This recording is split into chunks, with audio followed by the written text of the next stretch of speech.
नमस्कार दोस्तों, आज के हमारे इस वीडियो में हम आपके लिए आमलकी एकादशी की पौराणिक कहानी लेकर आए हैं। फाल्गुन मास के शुक्ल पक्ष की एकादशी आमलकी एकादशी के नाम से जानी जाती है।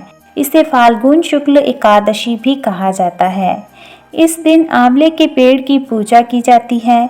ऐसा माना जाता है कि एकादशी के दिन आंवले के पेड़ में भगवान विष्णु का वास होता है। इस अवसर पर देवी लक्ष्मी की भी पूजा की जाती है। ऐसी मान्यता है कि भगवान कृष्ण अपनी पत्नी और देवी राधा के साथ आंवले के पेड़ के पास निवास करते हैं। आमलकी एकादशी की पौराणिक कथा के अनुसार भगवान विष्णु की नाभि से ब्रह्मा जी की उत्पत्ति होने के बाद ब्रह्मा जी के मन में जिज्ञासा हुई कि वह कौन है और उनकी उत्पत्ति कैसे हुई है। इस प्रश्न का उत्तर जानने के लिए ब्रह्मा जी ने भगवान विष्णु की तपस्या की। तपस्या से प्रसन्न होकर भगवान विष्णु जी ने जब ब्रह्मा जी को दर्शन दिए तो विष्णु जी को सामने देखते ही ब्रह्मा जी की आंखों से आंसुओं की धारा बहने लगी।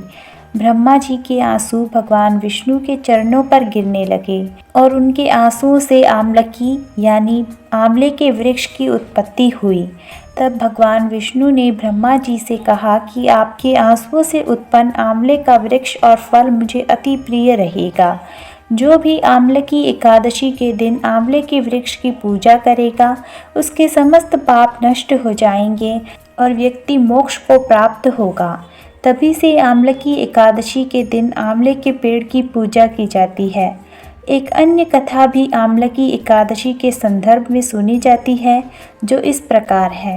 एक राजा था जो पूर्व जन्म में एक शिकारी था। एक बार आमलकी एकादशी के दिन जब सभी लोग मंदिर में एकादशी का व्रत करके भजन और पूजन कर रहे थे तब मंदिर में चोरी के उद्देश्य से वह मंदिर के बाहर छुपकर बैठा था। मंदिर में चल रही पूजा अर्चना देखते हुए वह लोगों के जाने का इंतजार कर रहा था। अगले दिन सुबह हो जाने पर शिकारी घर चला गया। शिकारी की मृत्यु हो गई और उसका जन्म राज परिवार में हुआ और वह एक बड़े राज्य का राजा बना।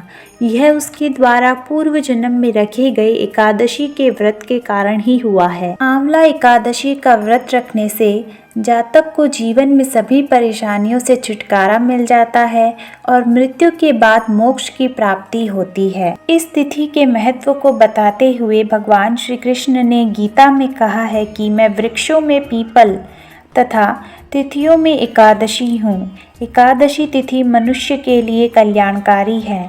आमलकी एकादशी की महिमा को बताते हुए श्री कृष्ण कहते हैं कि जो व्यक्ति स्वर्ग और मोक्ष की प्राप्ति की कामना रखता है उनके लिए यह एकादशी अत्यंत श्रेष्ठ है।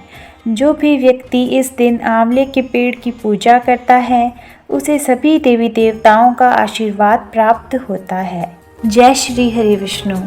धन्यवाद।